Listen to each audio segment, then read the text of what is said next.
What's up everyone, back for another vlog, and in today's vlog I will be showing you the Shelfie beers that I'll be reviewing for the month of August 2022.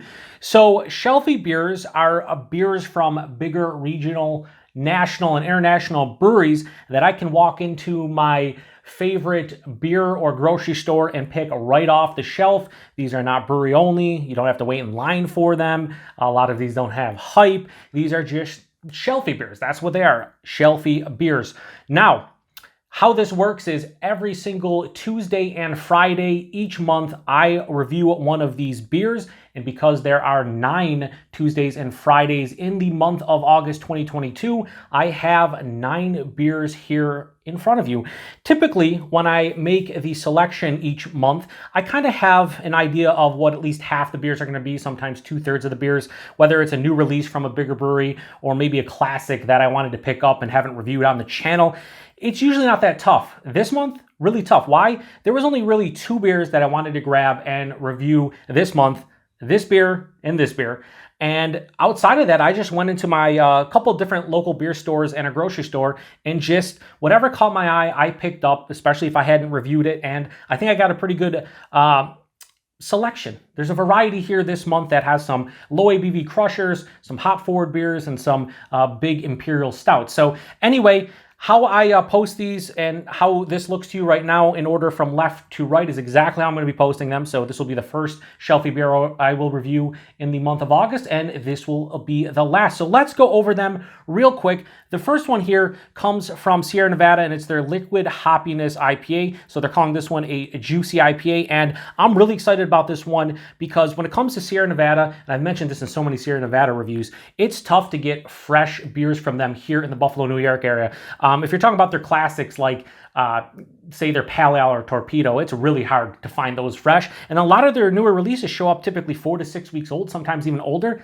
This can showed up about 2.5 weeks old. And when I review it tomorrow, it's going to be exactly 3 weeks old. So an actual freshie from Sierra Nevada. They're calling it a juicy IPA. It's not a hazy or it's not New England style, but I'm really excited to give that one a go, see how a fresh, newer release from Sierra Nevada is. Next, we have from North Coast,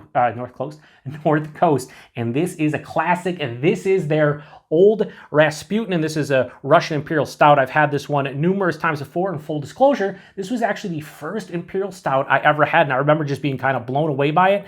And it's relatively fresh too. I believe based on the code, it is about 3.5 months old. So that's pretty fresh for this beer. Again, we don't get a lot of North Coast stuff here. And when we do get their stuff, usually you see it on shelves, it's much older. So a relatively fresh bottle of Old Rasputin. I like this one aged a bit, but we're going to drink it fresh and see how it is. Next, we have another beer you don't see really all that often anymore, and certainly not relatively fresh. It is from Oscar Blues, and it is their Mama's Little Yellow Pills. So this is a Bohemian Pilsner, a Czech style Pilsner. On the canned on date's about just over 2.5 months old right now. By the time I review it, probably right around 3 months old. And that's fresh for a beer like this, especially since we don't get this beer all that often unless you see them in like the big variety packs. But getting a single or like a 6-pack, I don't see it too often. So I grabbed that one, haven't reviewed it, and let's do it. Next, I didn't know if I was going to include this one in Shelfies, but I know this beer gets great distribution, especially up and down the East Coast, all the way into Florida and whatnot. So this is from Sloop, and this is their Juice Bomb Northeastern IPA. So this is a classic to me, especially here in New York State. You know, when hazies and juicy IPAs started taking off in the mid 2010s, maybe even a little bit before that. This was one of the first I ever had, and it was really good. And the great thing about this one is it's super fresh. This was canned. Yeah, this was canned like 2 weeks ago. So a super fresh offering from Sloop. This is just the regular Juice Bomb. This is not the double dry hop version or anything else. My favorite from them, Down Under Bomb. I don't know if they ever put that in cans, but I had it on Untappd a couple different times, and it was delicious. But this is an OG kind of hazy New England style Northeastern IPA, and I wanted to review it because I have not. Next, we have from New Holland Brewery. They usually bring these out, I think, every 3 or 4 months, but it's their Dragon's Milk Reserve, and this is the 2022 Reserve 2. So this is a bourbon barrel aged stout with stroopwafel cookies, coffee, caramel, and cinnamon. I believe they just came out with a newer release, or they're going to. This is from the end of April, so this will be about 3.5 months old when I drink it. Should be fine. I've seen some people enjoy this, some people not all that thrilled with it. The one thing about these Reserve series and Dragon's Milk in general, the vast majority of the varieties and the base, I always find thin. The body is somewhat of an issue. I've always had that issue with like KBS,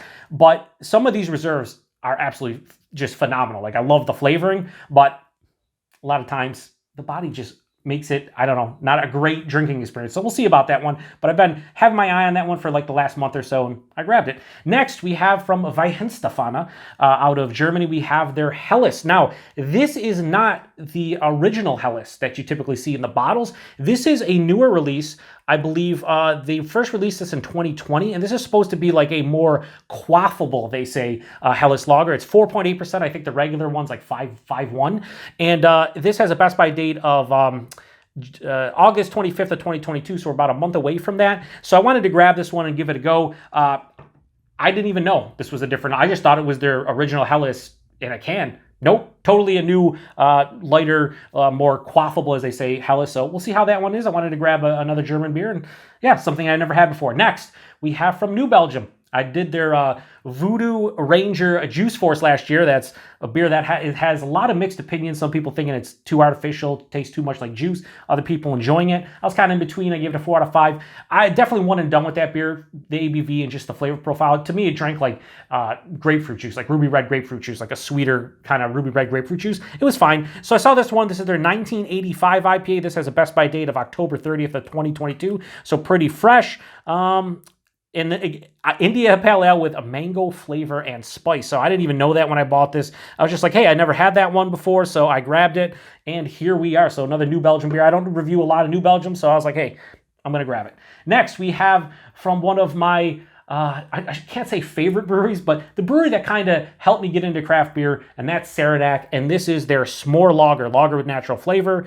This has about 6 weeks of age on it, so a couple months old when we drink it. Now I've had their s'mores porter before, and it was really good. So I'm curious to see what they'll do with a s'more lager. I don't know.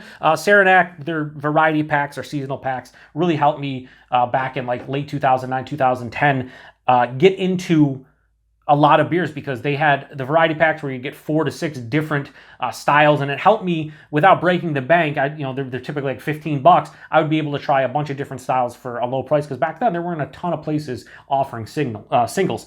Anyway, last but not least, from Left Hand, we have their double milk stout. So I've been wanting to try this one for a while. They came out with a milk stout box. This was in there, but I couldn't find any place that were selling singles of every single beer within that box. I was hoping I could grab this one as a single at some point, and here we are. So this is just a double or imperial version of their regular milk stout, 10.5%, 25 IBUs, and yeah, not much more to say about it. This does have, the best by date is February 24th of 2022, so I'd imagine this is pretty fresh. It's definitely not old, we'll say that much. So yeah, I think a pretty good selection here. We got, 3 basically imperial stouts. We have 1, 2, 3 hazies and 1, 2, 3 lagers, although this is kind of an adjunct lager, so it is what it is. So I'm really excited to get in all of these. The reason why I do these Shelfie beer reviews is because, I realized couple years ago that I was just drinking hype stuff. Like I'd be, posting an other half review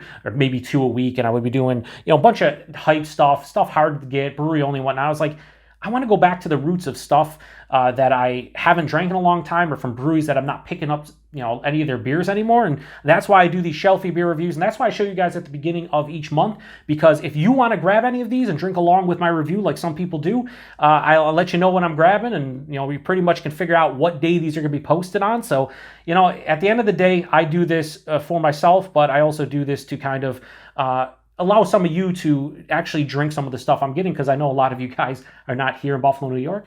Makes sense. Anyway, yeah, so be on the lookout for all of these reviews. I also went on a beer run, bought a lot of other hype stuff, Other Half, Equilibrium, Drecker. I did buy a 450 North beer for the first time, mostly to talk about the price point of those beers, because they're ridiculous. So we're going to review that one, probably going to maybe spend a good 15 minutes reviewing that. Hopefully not. But anyway, appreciate everybody stopping by for another vlog. Like I said, be on the lookout for all of these reviews. Pick some up and drink along with the reviews if you want to. If not, it's cool. I appreciate all of the support. Till the next one. Cheers.